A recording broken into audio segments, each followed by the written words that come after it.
Welcome to food travel and nature. എൻ്റെ video കാണുന്ന എല്ലാ കൂട്ടുകാർക്കും സുഖമാണല്ലോ. ഹാപ്പി ഓണം. ഞാൻ ഇന്നിവിടെ ഒരു പൈനാപ്പിൾ മധുര പച്ചടിയാണ് തയ്യാറാക്കുന്നത്. ഇത് കഴിക്കാൻ നല്ല ടേസ്റ്റാണ് ഈ പച്ചടി. മധുര പച്ചടിക്കുള്ള പൈനാപ്പിൾ ചെറിയ കഷ്ണങ്ങളായിട്ട് അരിഞ്ഞെടുത്തതാണ്. ഇത് നമുക്കൊരു ചട്ടിയിലേക്കിട്ട് വേവിച്ചെടുക്കാം. ഒരു ചട്ടിയിലേക്ക് ഇട്ട് കൊടുക്കാം.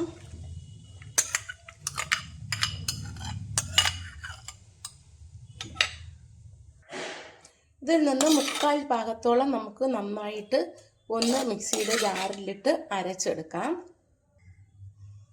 1/4 ഭാഗം ഞാനിപ്പോൾ മിക്സിയുടെ ജാറിലേക്ക് ഇട്ടു. അത് നമുക്ക് നന്നായിട്ട് അരച്ചെടുക്കാം. ഈ പൈനാപ്പിൾ കഷ്ണത്തിലേക്ക് വേവാൻ ആവശ്യത്തിന് കുറച്ച് വെള്ളം ഒഴിച്ചു കൊടുക്കാം. അതിലേക്ക് തന്നെ നമുക്ക് അരച്ച പൈനാപ്പിളിൻ്റെ ജ്യൂസും കൂടി ഒഴിച്ചു കൊടുക്കാം. അരച്ച പൈനാപ്പിൾ കഷ്ണത്തിലേക്ക് 1/4 സ്പൂൺ മഞ്ഞൾപ്പൊടി കൂടി ചേർത്ത് ഒന്ന് ഇളക്കി കൊടുക്കാം. 1/4 സ്പൂൺ ഉപ്പുപൊടി കൂടി ചേർത്ത് കൊടുക്കാം. അരിഞ്ഞ പൈനാപ്പിൾ കഷ്ണവും അരച്ച പൈനാപ്പിളും കൂടി നന്നായിട്ട് നമുക്ക് വേവിക്കാം. ഒരു അടപ്പ് വെച്ച് അടച്ച് വേവിക്കാം. വെന്ത് തിളച്ച് വരുന്നുണ്ട്. കുറച്ച് സമയം കൂടി നമുക്ക് വേവിക്കാം. അപ്പോൾ ഈ ചാറൊക്കെ വറ്റി വരും.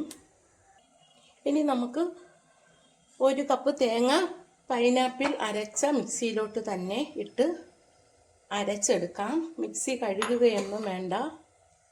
ഒരു നുള്ളു കടുക് ഇട്ട് കൊടുക്കാം. 1/4 സ്പൂൺ ജീരകപ്പൊടി ഇട്ട് കൊടുക്കാം. അരയ്ക്കാൻ ആവശ്യത്തിന് വെള്ളം ഒഴിച്ച് നന്നായിട്ട് ഇതൊന്ന് അരച്ചെടുക്കാം.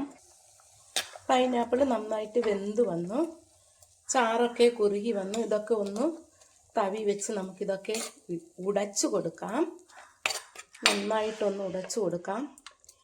ഇതിലേക്ക് ഇനി നമുക്ക് അരച്ച അരപ്പ് ചേർത്ത് കൊടുക്കാം.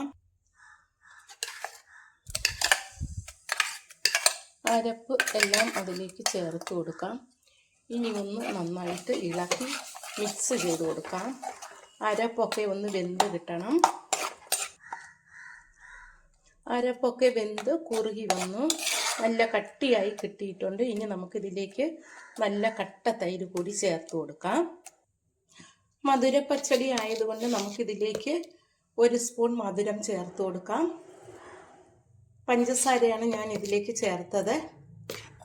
ഇതുകൂടി നന്നായിട്ടൊന്ന് യോജിപ്പിച്ച് കൊടുക്കാം. പൈനാപ്പിൾ ആവശ്യത്തിന് മധുരമുണ്ട്. അതുകൊണ്ട് 1 സ്പൂൺ മധുരമാണ് ഞാൻ ഇതിലേക്ക് ചേർത്തത്. മധുരം ചേർത്തു തിള വന്നു. ഇനി നമുക്ക് തീ ഓഫ് ചെയ്ത് കൊടുക്കാം. ഇതിലേക്ക് നമുക്കിനി കട്ട തൈര് ചേർത്ത് കൊടുക്കാം. തൈരൊന്ന് മിക്സ് ചെയ്ത് കൊടുക്കാം.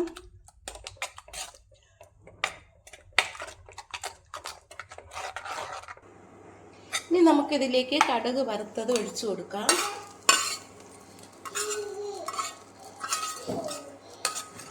വളരെ എളുപ്പത്തിൽ തന്നെ നമുക്ക് പൈനാപ്പിൾ മധുര പച്ചടി തയ്യാറാക്കാൻ പറ്റും. കുറച്ച് ഫ്രഷായിട്ട് മുന്തിരി കൂടി ഇട്ട് കൊടുക്കാം. ഇത് കഴിക്കാൻ നല്ല ടേസ്റ്റാണ്. വളരെ എളുപ്പത്തിൽ തന്നെ നമുക്കിത് തയ്യാറാക്കാൻ പറ്റും. എൻ്റെ ഈ വീഡിയോ ഇഷ്ടമായെങ്കിൽ ആദ്യമായി കാണുന്നവരെല്ലാം എൻ്റെ ചാനൽ സബ്സ്ക്രൈബ് ചെയ്യണം, സപ്പോർട്ട് ചെയ്യണം. Thank you.